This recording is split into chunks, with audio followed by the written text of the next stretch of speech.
here at the lodge now. We stayed here last night. It is awesome. I'll show you outside. It snowed last night.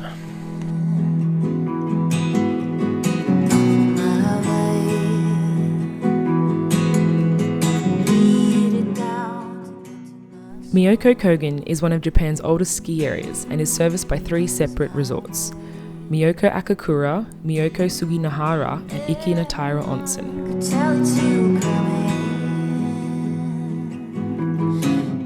Myoko Kogen is renowned for its insane snowfall, receiving an annual average of 13 metres. However, this season we were treated to over 17 metres of delicious powder.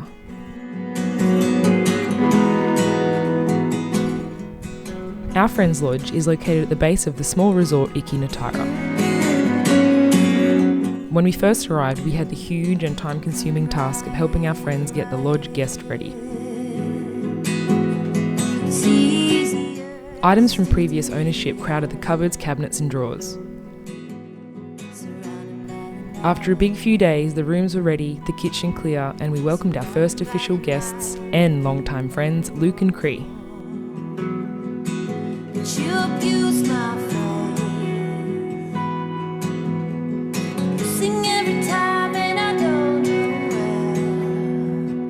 We spent our days helping out around the lodge, cleaning rooms and common areas, refilling kerosene heaters, yes, Japan is super old school, and running people to and from the mountains. Dylan was kept pretty busy with snow clearing, building bunk beds and board racks, and, being the only diesel mechanic, put to work servicing the snowblowers, which were constantly breaking.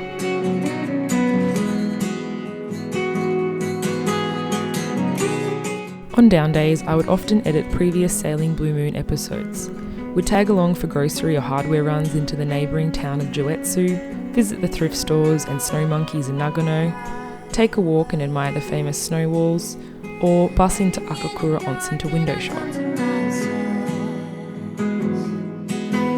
The 3 resorts are centred around what you would call the main village, where most of the accommodation and restaurants are situated. Akakura is super small and still pretty traditional, boasting rich history, culture and Japanese onsens. Although lots of Australians are buying up property, so it might not stay this way for long.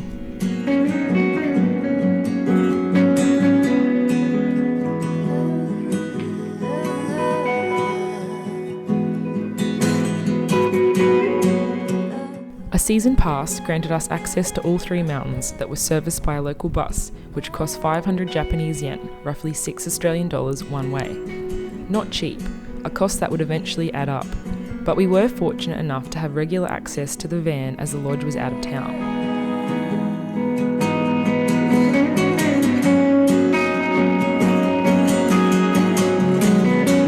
A season pass set us back around 500 Australian dollars, which is a fair price when compared to Australian or North American ski slopes.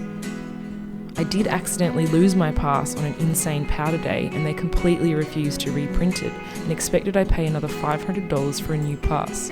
Not cool, guys.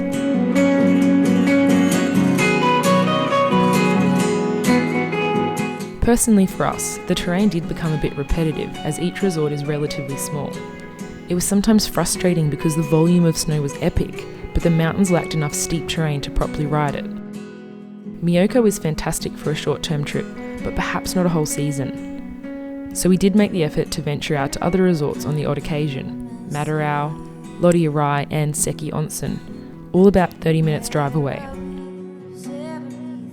Things are very spread out in the area, so hiring a car is the only realistic option for true freedom.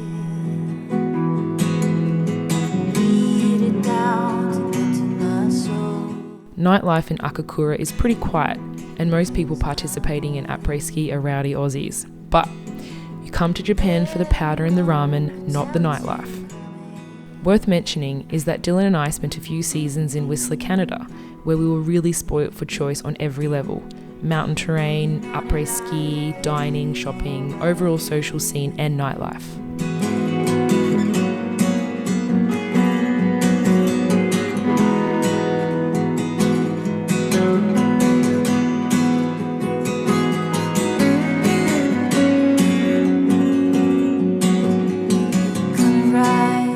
This season presented a fantastic opportunity to put our new Rowe K1 to work and produce some amazing slow-mo videos.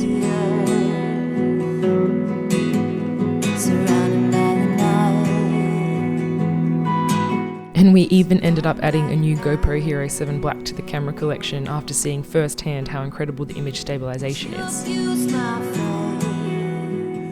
All of this, paired with our new laptop boasting better editing capabilities, means we can deliver high quality content as we continue to document our journey for you.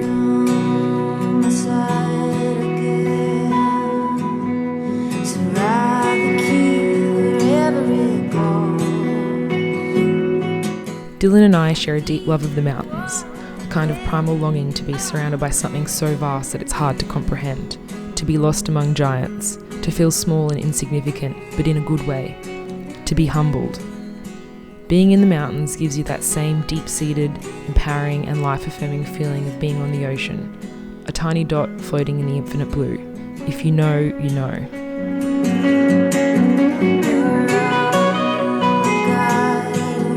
We were fortunate enough to have some great friends visit throughout the season and were stoked to make many more new friends. Suffice to say, we had an extremely social few months filled with good times and lots of fun.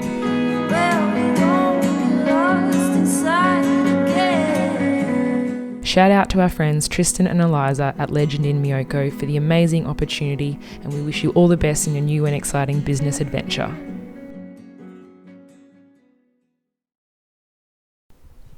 Anyway, all of that footage was pretty beautiful and cinematic, but this is what a day on the mountain is really like.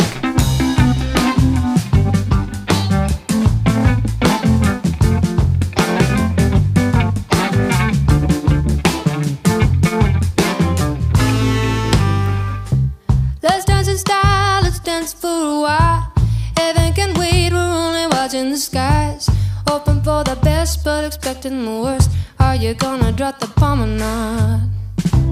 Let us die young, or let us live forever. We don't have the power, but we never say never. Sitting in the sandpit, life is a short trip. The music's for the sad man. Forever young, I wanna be forever young. Do you really wanna live forever, forever and ever? Forever young, I wanna be forever young. Do you really wanna live forever, forever young?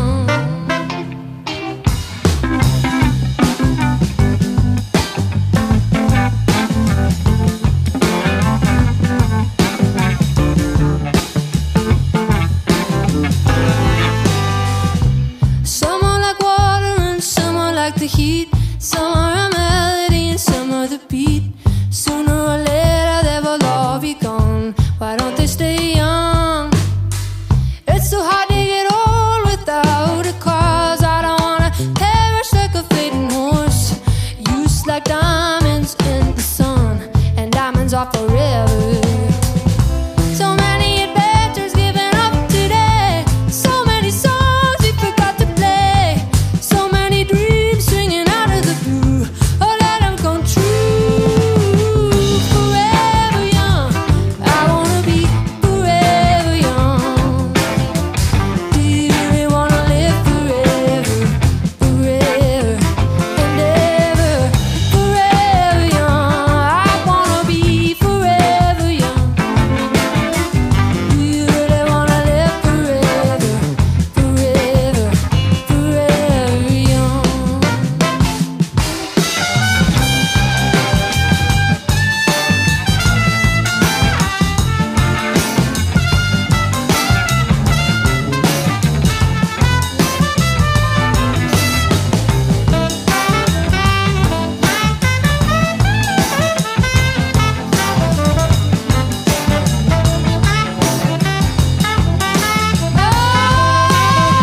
Forever young, I wanna be forever young. Do you really wanna live forever? But I've got no idea about nothing. What's going on, Loz? We are waiting at Myoko Kogen train station for our train to Nagano. And then we're heading to Kyoto with Paris and Zach. I went stuff in that suitcase.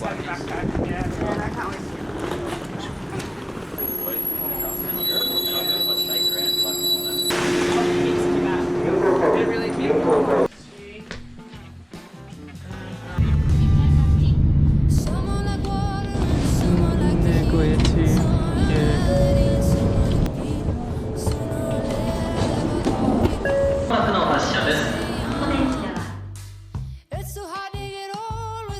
Join us in the next episode as we arrive in Kyoto, the cultural capital of Japan, to explore food markets, shrines, temples, and the photo-famous bamboo forest.